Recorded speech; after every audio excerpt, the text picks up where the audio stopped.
Nëse ti si shtet dhe si kryeministër nuk je aftë të mbrosh ato 29.000 km² të shkreta që duhet i mbrosh, atëherë çfarë dreqin bën ato zyrë? Dhe të dhunosh njerëz që kanë dalë aty për të kërkuar të drejtën e tyre, se na ka ardhur shpirti në majt hundës, me mënyrën se si në përkëmbet e drejta në këtë vend. Atëherë absolutisht nuk e meriton më dhe ne duhet të na vi turp nëse vazhdojmë t'i votojmë dhe t'i mbajmë. Se nuk është e mundur që njerëzit të shiten për një dreq sufllaqe. Dhe nuk është e mundur që një kryeministër të shitet për ca vite më shumë në pushtet. Po iko vlla shijo jetën se e plak, shijo pleqërin, dil pension. Se nuk është bota kjo, nuk është kjo të jesh njeri, nuk është kjo të jetosh, absolutisht. Të jetosh është të kesh një fundjavë të bukur me familjen tënde dhe të shkosh të shohësh një peizazh të bukur, të cilin nuk e ka shkatëruar. Të shkosh të shohësh zogj, të shohësh biodiversitet. Të gjitha këto gjëra më e keni menduar ndonjëherë që pse në Tiranë nuk sheh zogj, në të gjitha kryeqytetet e botës sheh pllumba, zogj të ndryshëm. Tu sheh vetëm zogj mali.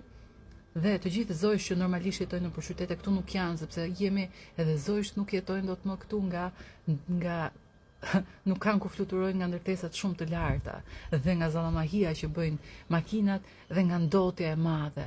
Dhe unë nuk kam ditë që nuk e mendoj çfarë po i bëj fëmijës tim që po e mbaj në këtë vend, në këtë botë me këtë ndotje kaq të madhe. Unë nuk e di se si do të jetë e ardhmja e tij duke jetuar në mes të këtij smogu, në mes të kësaj zhurme të madhe, në mes të kësaj padrejtësie. Jo më larg se sa dje. Shkoj ta vizitoj sepse ka pasur shumë probleme shëndetësore.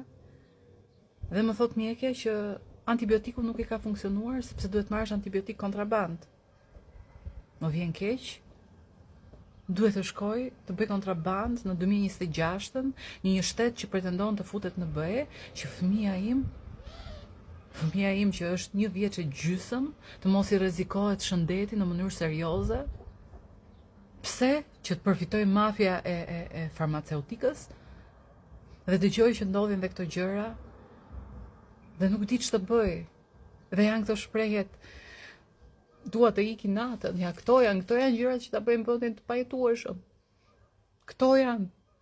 Dhe nuk më intereson nëse BE-ja thotë që ne kemi bërë progres, sepse unë këtë lloj BE nuk e dua. Nuk e dua këtë Bashkim Evropian që pranon një Shqipëri të tillë. Kjo është ulje për Bashkimin Evropian dhe kjo nuk është aspirata që kemi pasur asnjëherë prej nesh. Ne kemi menduar që Bashkimi Evropian do jetë një pikë mbërritje. Pra, do të vinë në një moment që ne do të kemi bërë përparim të vërtet dhe do të kemi bërë një shoqëri e vetëdijshme, ku secili është i vetëdijshëm për rolin që ka në komunitet dhe arrin ta kuptojë që gjestet tona sado të vogla në përditshmëri na ndikojnë ne si shoqëri dhe na ndikojnë ne personalisht, ku ajo plera e hedhur në tokë nuk falet sepse ti ke një makinë të shtrenjtë dhe ku parkimi i keq nuk falet sepse ti ke një makinë të mirë dhe merresh shet kokainë në Holland. Kjo nuk është Shqipëria e BE-s dhe kjo nuk është BE-ja që kemi dashur.